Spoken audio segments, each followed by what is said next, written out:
મહારાજે કહ્યું કે અક્ષર બ્રહ્મ, અક્ષરધામ એને પોતે સાથે જે તે બ્રહ્માંડમાં જાય તે સાથે જ લેતા જાય છે. અને એ ઓળખાણ કરાવે છે પરબ્રહ્મની. હીરા વડે હીરો વેધાય. એક હીરો બીજા હીરાને એની કિંમત કે એમ. વેધાય એટલે વિદાય, વિદ એટલે જાણી શકાય. તો એક હીરો જો આપણે બરાબર જાણતા હોઈએ તો બીજો હીરો કેવો છે? જેમ કે એક હીરાની કિંમત આ પૃથ્વી જેટલું સોનું વજનમાં, એટલી એની કિંમત છે એવું કહેવામાં આવે. તો ભાઈ આ બીજો હીરો છે એની કેટલી કિંમત? તો કે એ એનાથી મોટો ઊંચો છે, એની કિંમત જ થાય એવું નહીં. એમ હીરા વડે હીરો વેદાય. પ્રથમનું 51મું વચનામૃત. એમાં મહારાજ આ કહે છે કે પેલા અક્ષર બ્રહ્મને જાણશો તો પરબ્રહ્મ ઓળખાશે, ને તો નહીં ઓળખાય. પૂર્ણાંશનો પ્રશ્ન એ છે કે અમારી બુદ્ધિ તો માયિક છે, અમાયિક ઓળખાય જ કેવી રીતે માયિક બુદ્ધિથી? ત્યાં ભગવાન આ વાત કરે છે. એમાં લાંબી ચર્ચા કરે છે મહારાજ. પૃથ્વી, જળ, તેજ, વાયુ, આકાશ એક એકથી અધિક છે, 10-10 ગણા છે. અને ઠેઠ પ્રકૃતિ પુરુષ અને એનાથી પર અક્ષર બ્રહ્મ ત્યાં સુધી લઈ જાય છે. અને એ પરબ્રહ્મ છે પુરુષોત્તમ નારાયણ. એ જ્યારે અહીંયા આવે છે ત્યારે સંત સમાગમે કરીને એનો નિશ્ચય થાય છે. એટલે હીરો એક હીરાને ઓળખાવે છે. આમ ઓળખી શકાતું નથી, હકીકત છે. પણ એ શું કરે છે અક્ષર બ્રહ્મ? આપણી બુદ્ધિમાં જે માયિક ભાવ છે એને ટાળે છે અને દિવ્ય ભાવ મૂકી દે છે. એટલે આપણી બુદ્ધિ છે એને નિશ્ચય કરી શકે છે. બસ એટલું જ અક્ષર બ્રહ્મ એટલું કરી આપે છે. તો જેને જેને અક્ષર બ્રહ્મ નથી મળ્યા અને પુરુષોત્તમનો નિશ્ચય થયો જ નથી, એ હકીકત છે. જેને અક્ષરને ઓળખ્યા છે, એમાં જોડાયો છે, એને નિશ્ચય થયો છે, એને પાકું થયું છે. પણ જેને અક્ષર બ્રહ્મ નથી મળ્યા, તો પહેલું મહારાજે આ કાર્ય કર્યું. મહારાજ કે છે જે તે બ્રહ્માંડમાં જઉં છું, મારું અક્ષરધામ સાથે જ લેતો જઉં છું. ચૈતન્ય મૂર્તિ, પાર્ષદો, ઐશ્વર્ય એ સાથે જ લેતો જઉં છું. તો મહારાજ પધાર્યા, 245 વર્ષ થયા, 49 વર્ષ સુધી રહ્યા, પછી ધામમાં સીધા. હવે પછી શું થયું? મહારાજે શું કર્યું છે? અક્ષર બ્રહ્મને મુકતા ગયા છે.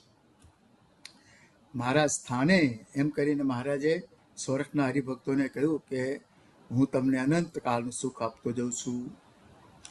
અને એ પણ કહ્યું સમગ્ર સત્સંગને કે 1 વર્ષ દરમિયાન 1 મહિનો તો અહીંયા રહેવું જ, સમાગમ કરવો અક્ષર બ્રહ્મનો, તો તમને મારો નિશ્ચય થશે. એમ છેલ્લો જન્મ થશે, કસર ટળશે. જે નથી ગયા, મહારાજના વચનમાં વિશ્વાસ નહોતો, એ રહી ગયા. અને જેને વચનમાં વિશ્વાસ હતો અને ગયા, પણ જો અક્ષરને ન ઓળખ્યા, સ્વામી તો વાતો કરતા જ હતા, પણ ન ઓળખ્યા, એ રહી ગયા. અને જેને ઓળખ્યા એમાં ઓતપ્રોત થયા, એ તરી ગયા. એટલે તો ગોપાલ સ્વામીએ પોતાના શિષ્યોને આ ખાસ વાત કરી છે કે મેં આપેલા કોલ ગુણાતાન સ્વામી પૂરા કરશે. તમે બધા ત્યાં જુનાગઢ જજો, હું તો ધામમાં જઈશ, પણ તમે હવે ત્યાં જજો. એ કેમ ઓળખાયા, કેમ જોડ્યા? કારણ કે અક્ષરધામ એ ઓળખતા હતા. ગોપાલ સ્વામી ગુણાતાન સ્વામીને ઓળખતા હતા. એટલે જ ગુણાતાન સ્વામી કહ્યું કે વડતાલમાં મને 2 જણે ઓળખ્યો, રઘુરજી મહારાજ અને ગોપાલ સ્વામી. તો આ વસ્તુ જ્યારે ઓળખાય છે ત્યારે મહારાજે જો વડતાલના 19માં કહ્યું, એ ભક્તિ શરૂઆત થાય છે. ઓળખાય ત્યારે ભક્ત થાય છે, પછી એને પંચ વિષયમાં આસક્તિ રાખવી ઘટે નહીં. એટલે ગુણાતીતને લાવીને મહારાજે આ કેટલા બધા કાર્યો કર્યા છે. પોતાનું સ્વરૂપ ઓળખાયું છે, અને બધા બીજા તત્વોની પણ ઓળખાણ ત્યારે થાય છે. મધ્ય 42 સૂર્ય ઉદય થાય ત્યારે બધી દિશાઓ કલ્પાય, એમ અક્ષરની ઓળખાણ થાય ત્યારે બધા લોકાંતરો બધા જ એના સ્થાને છે, ખબર પડી જાય આપણને. અક્ષર બ્રહ્મની ઓળખાણ થાય એટલે એનાથી પરબ્રહ્મ છે, એ તો પોતે પરબ્રહ્મના દાસ છે, સેવક છે. એટલે એ કઈ ભગવાન થતા નથી, પરંતુ ભગવાનને ઓળખવા માટે એની અતિશય અનિવાર્યતા છે. આ ભૂલવું ન જોઈએ. અતિશય અનિવાર્ય નથી ઓળખ્યા એ આટા મારે ટલ્લા દે છે, પણ જ્યારે ઓળખાણ પડી જાય છે આવા સંત એટલે આજે એ અક્ષર બ્રહ્મના 4 સ્વરૂપો જે મહારાજે કહ્યા એમાં એક સ્વરૂપ છે એ ધામ રૂપે ધરી રહ્યા છે, બીજું સ્વરૂપ છે સેવક રૂપે સેવામાં છે, ત્રીજું સ્વરૂપ છે એ અનંત કોટી બ્રહ્માંડમાં વ્યાપીને નિયમન કરે છે. એ તસ્સેવા અક્ષર છે પ્રશાસને ગાર્ગી.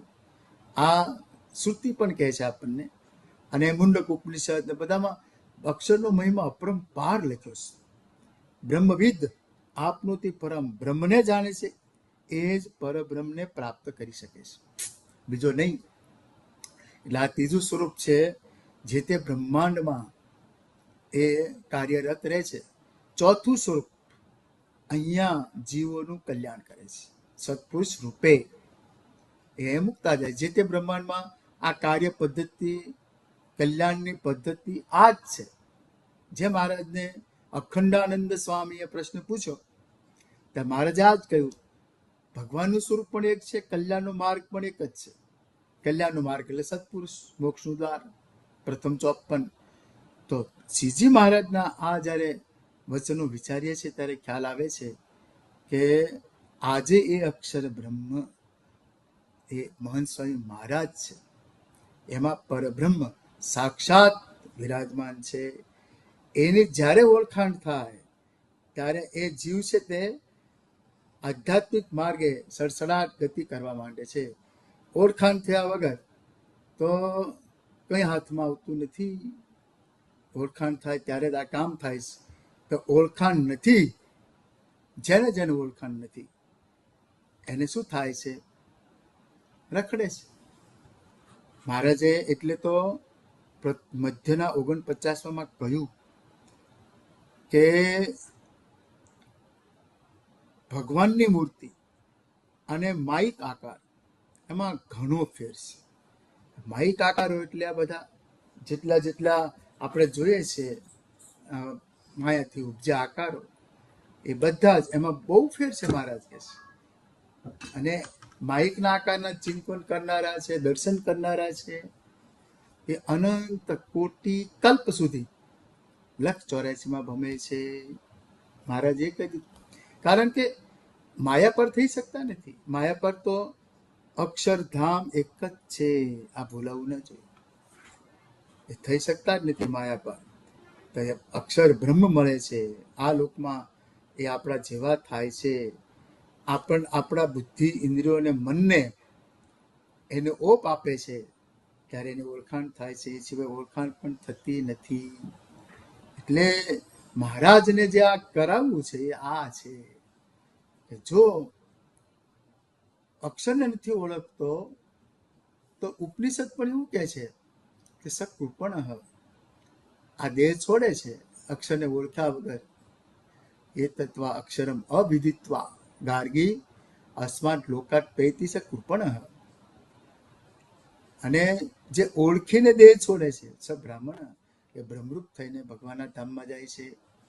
એટલે ઓળખવું એ કેટલી અગત્યની વાત છે એ આપણે કહી રહ્યા છીએ કે એ અક્ષરની ઓળખાણ થાય અને જ્યારે એમાં ઓતપ્રોત થઈ જઈએ, આપણા ઇન્દ્રિયો અંતઃકરણને એમાં સંલગ્ન કરી દઈએ ત્યારે આ કામ થશે, એ સિવાય નહીં થાય. બસ આ 100 વાતની એક જ વાત છે. અને જો આ જન્મે ન થયું તો મહારાજ બહુ દયાળુ છે, બીજો જન્મ આપશે અને એ પોતે પ્રગટ રહેશે અને જ્યાં પ્રગટ છે ત્યાં જન્મ આપશે, એવા દયાળુ છે. ને એ ઓળખાણ થવી એ મોટા મોટું આ કાર્ય છે. તો ઓળખાણ થઈ ગઈ પછી કરવાનું એટલું જ રહે છે, એ રાજી થાય. બસ આપણે કેટલું કરવાનું રહે છે? એ રાજી થાય.